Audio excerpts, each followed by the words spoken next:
hello class. My name is Michael Matisse, and today I'm going to be talking about the fitness tracking industry. And specifically within the fitness tracking industry, I'm going to be using the 3Ps as possible threats that they could be dealing with in price, privacy, and policy. Through the fitness tracking industry, I've come up with 3 companies that are at the top of the game, and I'll be using Whoop, Apple Watch, and Fitbit. Here's a little overview of the fitness industry. As an annual growth rate, the fitness industry is supposed to be projected from 2019 to 2025 at a 20% growth rate. That is astronomically high and will bring in a lot of other companies into the game because the barriers are low, and what's to say that another company can make their own Fitbit tracking or Apple Watch device similar to that and come in as a competitor. It is an investment at anywhere between $200 and $400. The tracking band or to get a device back to you on the app is expensive, and customers will have to bite that bullet, but they can gain quite a significant return from that. And lastly, the Apple Watch holds the most market share at almost 50% in the first quarter of 2020. The Apple Watch had the highest market share and remains the #1 competitor in the game and the company to be beat. The first P I'm going to talk about is price. As you can see here, here's our 3 prices for the 3 companies. Apple Watch is coming in at the lowest price at $199, and then Fitbit at $230. And then as you can see, Whoop, it's a little bit different. It's a subscription-based pricing, so it's on a monthly scale. So they have a 6-month, a 12-month, and an 18-month priced at different prices.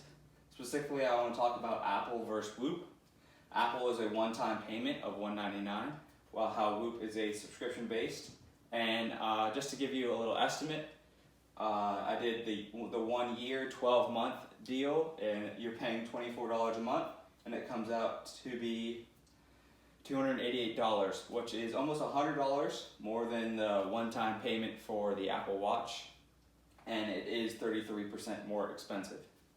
The next P I want to talk about is privacy. As you know, right now, privacy is one of the biggest things that a company can provide for their customers. From the research that I found, the problem is with Bluetooth, and a hacker can sniff out the ping that the tracker is sending to your smartphone via Bluetooth, and they can get all your data and the information that is collected for you, and they can sell it to companies like Google and Facebook, and that will provide them a revenue and be costly to you. The next P I would like to talk about is policy, and it's the subscription-based policy in general.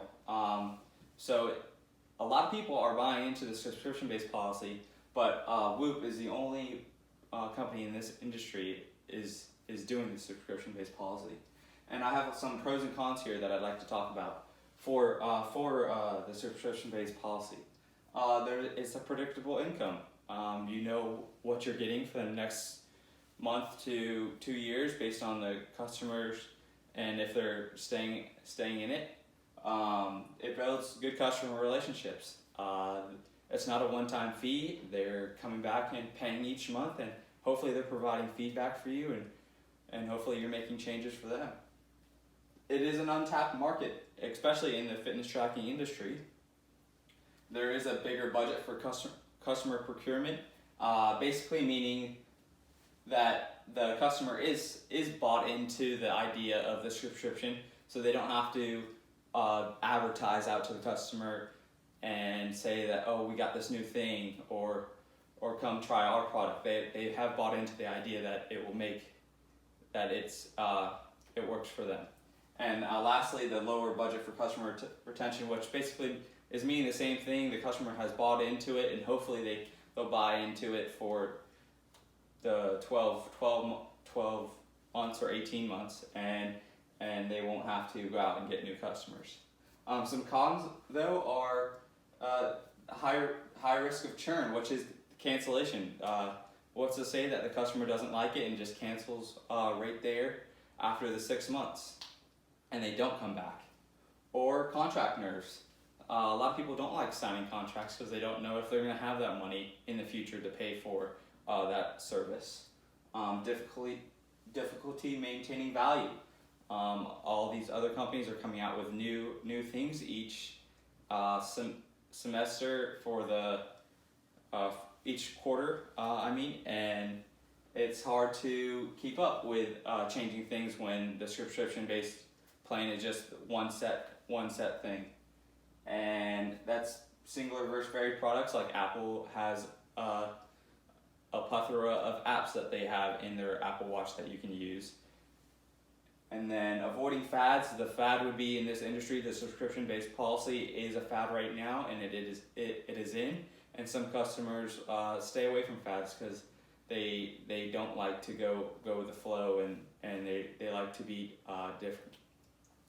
So that's it for pros and cons. I'm going to show you real quick the Whoop membership cost. $30 a month would be for 6 months, $180.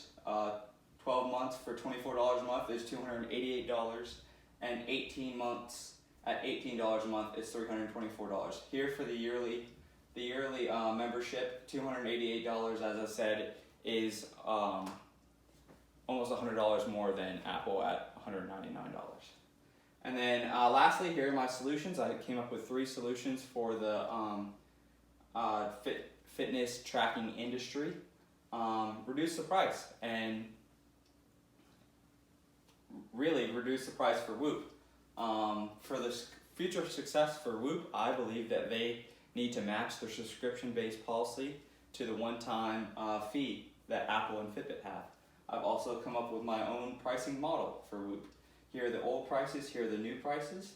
Not much of a difference, and I believe that if Whoop were to change to the new proposed prices for their monthly subscriptions, that it will make their customers happy, and it will retain them longer for future involvement in the Whoop product, and it won't have them canceling their subscription.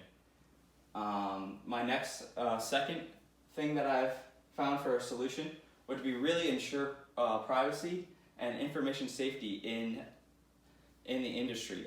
It's very easy to steal someone's information, and for health information, it is at the number one concern for people. No one wants their health information out there on the web, and the companies like Whoop, Fitbit, and Apple Watch need to ensure that the customer is being protected. And my third solution I've come up with is maybe Whoop needs to rethink the subscription model. Maybe it's not the right time for it, and if the proposed pricing model that I've created doesn't work and doesn't bring revenue, then maybe they need to turn to the one-time fee that Apple and Fitbit are doing and try that out.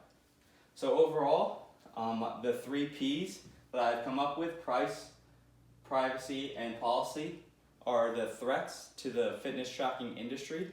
And if Whoop, Apple Watch, and Fitbit, and all trackers in the industry can focus on these threats, they can make their company more valuable in the long run.